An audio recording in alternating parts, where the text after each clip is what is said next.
Flooftopia, Conward. If you want to introduce yourself to everybody and Flooftopia and your project. Oh, of course. So, hello, my name is Conward. I am the host of the Cardano Convo as well as the founder of the Flooftopia MMORPG game that we're building. For Flooftopia, we want to build a flagship game in Web3, an MMORPG that will appeal to the masses and bring more people into the Web3 ecosystem. And we've done this by, one, building game first, so more so focus on the game itself as opposed to the NFTs, but we're also building on innovation. So instead of doing, for example, a 1,000 or 10,000 or 33,000 randomly generated, what we have built is the Build-an-NFT minting functionality that allows for users to actually build their own NFT. And we're not talking like you mint a random one and then you can buy NFTs to burn together. We're talking being able to go to the website, so flooftopia.org, being able to actually custom build your NFT, and once you like it, then you mint it. And we can go into a lot more detail. We're actually in phase 1, so a closed test net of that technology right now. Oh, of course. So yeah, when we came into the space, we thought, okay, we're going to build an MMORPG, a game, like build game first, so that it's a game that people will want to play, whether you're a crypto bro or you're not, you'll want to play this game, and to bring more people in. And we thought, okay, well, we'll just work with somebody who's built this technology, because instead of building it ourselves, because we thought somebody's had to have built this. Like, this is 101 for gaming, so somebody's built this, and no one had built it. And so we went, okay, I guess we will build it. And it's got two names. We call it Build-an-NFT, and other times we refer to it as the modular character creator, because what makes it so unique is that we wanted to build this as kind of future-proof, not just for Flooftopia. Even though we're kind of the canary in the coal mine with this technology, we wanted to be able to go, okay, regardless of what blockchain you're on, if you're NFT-capable blockchain, you can use this technology. And it doesn't matter what kind of project you are, you can implement this onto your website very easily. We can work with you to get this implemented. And we wanted to make this a standard within the ecosystem, because if we're going to be building games, it only makes sense that we allow people to make characters, like character creation or make your own land plots, things of that nature. That's just 101. So we built this technology with that in mind. So you're talking about, is this like SIP 16, whatever that 98, and I don't remember which one it is, but where you're able to have like a token where the founder or the game has one and able to manipulate the metadata that the user is holding? Is that kind of what you're talking about with them making that NFT? No. What we're not in that standard, because if we wanted to in the future, we could use a wormhole to allow for that. We're going with the older standard, not the brand new one, because we want people to be able to build their NFT. When they build it, all that information to rebuild it in the game gets put in the metadata. So you get to see what your floof looks like, and you'll be able to customize it. You click, okay, yes, create this floof, and then it'll show you what the floof or the NFT will look like. It'll hide the rarities, the artificial rarities that you'll become quite accustomed to with NFTs, which we could go into. And if you don't like it, you hit no, and it jumps you back. And then you can keep on editing. And then once you're ready, you click yes, and then you verify it. And then you sign the transaction, and bam, you've minted your NFT. You built it, and you get to mint it. Right now, we don't have plans to use the newest SIP standard, just because later on, if we want to, we could set the second generation to be for that standard and allow for wormhole sets through, I believe it's Saturn, to put that through. But no, we don't plan on using that. But the technology itself, again, it can work with any blockchain that has NFT capability. So we can do it for any standard. It would just be a matter of getting that set up. My first question is someone able to mint the same exact NFT after someone's already minted one? No. So that's the beauty. So Well, I should say yes, but it's mathematically impossible. You'd have to mint about 1 billion NFTs to even have a chance of getting a duplicate, because we use a seed generation for the pattern on the floof, and we do require, as you can see, even in the tweets above, that there's a pattern on the floof that you can change the opacity. And on top of that, let's say you saw one of your favorite content creators, let's say whether it's Late Game Crypto or Pete from Learn Cardano or Kai's in Crypto, and they were using this and they showed that they were building one, and you went, I'm going to try to make an identical one to that. Well, you've got a few things working against you. One, you're going to have to use the sliders and get exactly, and we're talking decimal point accuracy, to what they put, which is going to be difficult on its own. Then we have the artificial rarity. So, for example, you can see the background in some of the tweets, the item on the left and the right side, the foreground and the background. Those are all weighted averages.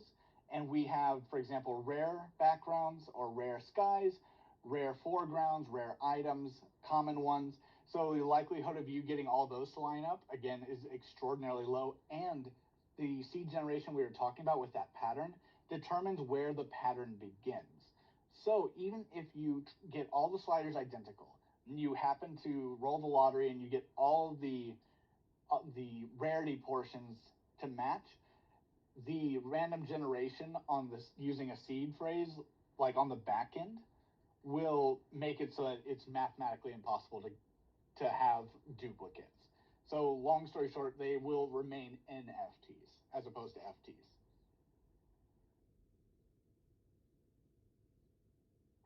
Okay, can you explain what the kind of role play game is going to look like, and what I mean, is it adventure type, daily quest, or I mean, is there an example of what you can maybe compare it to? So we've taken a lot of inspiration from a couple of different games. We've taken, personally, one of my favorite MMORPGs of all time is old school RuneScape. That's kind of what I grew up on. And a lot of the team, for example, has been working or has played a lot of World of Warcraft. So we're taking all the positives from these other MMORPGs, because we want some of the classics to remain. We want you to be able to do raids, to do bossing, things of this nature, but we're aiming to put a unique twist because we want it to be a more of a social game. So, for example, in the game, you'll be able to level up your professions. You'll be able to work together with other people so that your profession provides a unique bonus. So, let's say you have the miner profession and you are going against a boss like in a volcano, let's say. And so your mining profession is going to provide a benefit to the entire party or group. And we go a step further with this, and of course, as a lot of games have, you can build your own house. But then we are going to allow people to take their houses and come together almost like a guild to build a village. There's a lot of unique things that we're building out, but it's all still in the works, and we're still finishing out the finite details. JP, I see you got your hand up. I sure do. I didn't want to interrupt, but when you said RuneScape and World of Warcraft, two things came to my mind. Those games are heavily graphic. You know, the art of RuneScape, the art of a World of Warcraft are something that I always admire. Even if I don't play those games as much as I used to, when I see a World of Warcraft, I'm like, man. But the other thing is StarCraft, and my question to you is, what weapons are you going to be using? You know, because Flooftopia sounds real nice. I see the horns on the green bunny, and it sounds pretty cool. But what weapons do you guys have in mind? Like modern weapons? Are you going to be using, medieval time weapons, axe and knives, and or what are the plans for that? And then what is the Flooftopia world built on? Are we going to be able to just be on our phone on the subway, or are we going to be have to be connected to our PC? What are the plans for that? Good question. So the first one is, so we, just like all MMORPGs, there's conflict, and a lot of the conflict often is done with combat. And I'm sure you've seen with WoW, the raid bosses, health, etc., that you can use your magics or your attacks, as those are kind of the primary skills in World of Warcraft. But if you look at old school RuneScape, for example, there's something unique there. There are, of course, attack skills, things of that nature that you can use to take down bosses, But if you actually Google OSRS, so old school RuneScape, skilling bosses, there are some bosses that you and raids, etc., that you can go through that you don't use any of your combat skills. The only thing that would be used sometimes is health, but that's kind of to set like a time limit to make sure that you have to achieve the skill challenge before the time runs out or your health runs out. And that's something that Flooftopia is really looking at, is having conflict without combat. Now, that doesn't mean, for example, you won't be using your professions to beat out bosses or to beat raids, things of that nature, but we wanted to kind of give a unique twist that if you're, for example, if you want to focus on cooking, well, cooking provides, for example, certain bonuses, or you can eat something to bring your health up, but we want it to apply to a few other areas as well, so that you kind of have to have a group to be very well rounded. And to answer your second question, at first it will be built. It's right now it's being built in Unreal Engine, but Okay. it will be desktop first, and Okay. then the goal is to, because we've been building it with the idea of going to mobile later, Yes. that we can make it capable for that. Because like old school RuneScape is like the new RuneScape 3, very much it's PC heavy, etc. But we want to try to make it as accessible as possible. And not everybody has a gaming PC, but almost everybody has a mobile phone that's capable of gaming. Absolutely. That. Thank you for answering the questions, and I'm happy. I know it takes lots of time, lots of money in your side on your side to bring it to the phone and the PC. It's how many are in your team? I'm sorry if you already answered that, but how many people are in your team? Oh no, you're all good. So if you go to flooftopia.org, you'll get to see kind of our team. We've got some overlap with AdaQuest, because when originally how this came about, I'll give a small bit of backstory, but I promise I will come back around to your question. Okay. When I did the Cardano Convo, I would bring on different projects to kind of talk about what they were doing. And because this was when Gogan started, smart contracts were starting, and like projects like MinSwap were just getting started. And I went, okay, I want to kind of give a heads up for some people so they can see what's going on. Because there's so many projects coming about, some that have failed, some that are great successes. And I wanted to try to give a heads up. And we had AdaQuest on, and they talked about their project. And at a point, I thought, I've got an idea for a game. And so I went, okay, I don't even know where to begin. So I reached out to the AdaQuest team and went, okay, how can I go about this? And so we started working together to try and get Flooftopia built up and this new technology built. And it's been a unique experience and fully self-funded. So I've put my money where my mouth is when it comes to this. Just remind me real quick your question. I promise I'll get to that. I just want to make sure I answer your question. No, you answered it perfect. And I now I know I have to talk to Lena and Oleg to get a Flooftopia with a coffee, a coffee mug in there for your game. That's awesome, man. I'm on your website right now. Um, if anybody has more questions, please. But I think you've answered. And then another, just throwing it in there. I have many more ideas for you guys. But if you can, you probably already played it. I'm looking at your profile right now. I don't know how young you are, but if you played Chips Challenge in the past, it was an MS-DOS and then Microsoft game that came with Microsoft 95. I think you can get lots of ideas from that game. It was simple challenges that you did, like getting ice skates and boots to go over the fire and little things to go over the water and everything. So you might be able to get ideas from that game to implement in yours. Because I think the non-using too weapon heavily and being more creative is a great part of your game. I am looking at it. Strangely enough, it's on Steam for free. And I do remember this. Yes, I didn't know the name of it, and I'm not horribly young, but I'm not old. I'm not 30 yet, but getting there. But I see what you mean. And we do actually have a section in our Discord called let me pull up the exact name, but it's something along the lines of gathering of ideas. So if, for example, you see what we're doing in Flooftopia and you go, this would be something that would be really cool to see in the game, you can come in and you can say, hey, have you guys thought about this? Or have you thought about that? Because right now we built out, and you probably have seen it through our daily screenshots, we've built out the world. We've been spending a lot of focus on the Build-an-NFT functionality because it's it's kind of our first full development, and it's something that you get that artificial difficulty, so the degens will be really happy to have rarities there, but you also get the beauty of like a community rarity. So you get to see which eyes were chosen the most, which ears were chosen the most, all of this information. And again, it's something that we're aiming to move into phase 2 sometime soon, which is the open testnet. So at that point, even if you don't have a Flooftopia Founders Pass, you'll be able to go in and you'll be able to test this out for yourself. You'll get to really see it. It's on the pre-production testnet on Cardano right now. But then after we open that up, you guys will definitely want to get that checked out.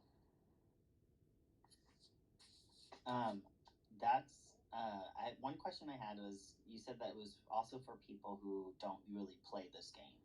So my question is, like, how do you see that as being? I mean, is that because it's not going to be NFT related at the front end for people, or can you maybe explain how that's a focus for Flooftopia? Oh, of course. So the problem we see with a lot of, and I could go on a long time for this, so I'll make sure to make it short. The problem I see with a lot of NFT games is that they say, okay, we're going to be a massive multiplayer game, and to play, you have to have an NFT, which kind of contradicts itself, because let's say you're a project of 1,000, then that means there's a max, and it's assuming nobody buys 2 of them, for example, a max of 1,000 players. What we want to do is say, here we'll give you benefits for having the NFT while also straying away from pay to win. And we'll make it as easy as possible, few steps for gamers to just jump in.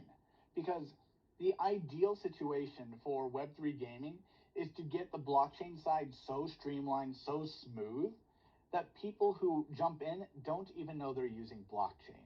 And that's our goal, is to make it as easy as possible. Something we look forward to, for example, is if we have, like, let's say in-app purchases for like skins or anything of that nature.